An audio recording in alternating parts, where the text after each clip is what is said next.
fácil. Thank you, appreciate it, man. Thank you. All right. Speaking of punches, in 2 weeks we got Canelo versus Munguia, and a lot of people feel like Munguia is tailor-made for Canelo, but I personally think that we got a bloodbath on our hands. The young lion against the old lion. Well, your thoughts on that fight that's coming up?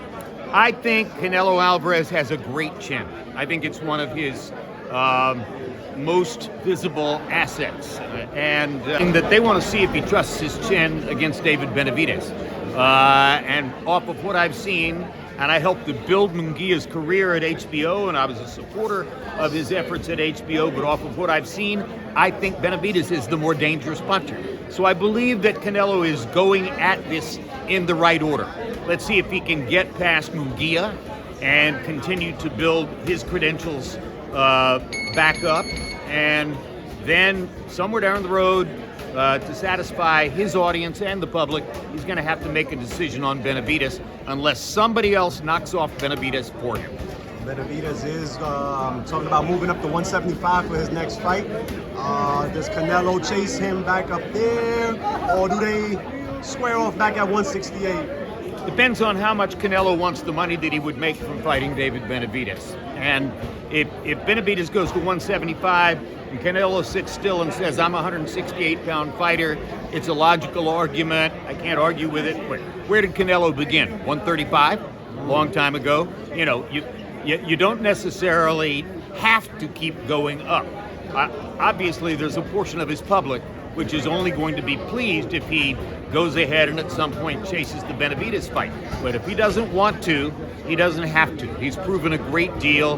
He's made himself into one of the Mexican greats, if not the Mexican great. I'm sure that was the goal from the beginning. If he wants to step past Benavidez and say, I'll fight Munguia, I'll beat Munguia, then I'll look around and maybe I'll retire, that's his right and his privilege.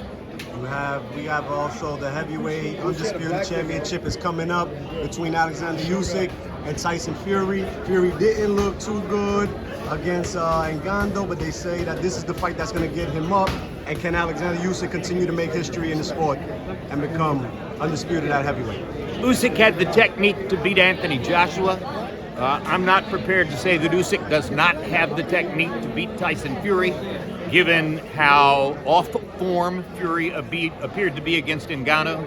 He did a vanity television show, a reality television show at his home in England. I watched it.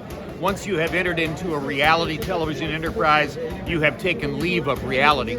And so I'm not sure, based on what I'm seeing, I'm not sure what Fury's true goals are anymore. Does he want to be a truly great heavyweight and leave a historic imprint, or is he just playing with the public and making money at this point? If he's just playing with the public and making money, then Usyk will out-technique him and win the fight. Appreciate you, Jim, the voice of boxing, past, present, and forever, Jim Lampley. Thank you.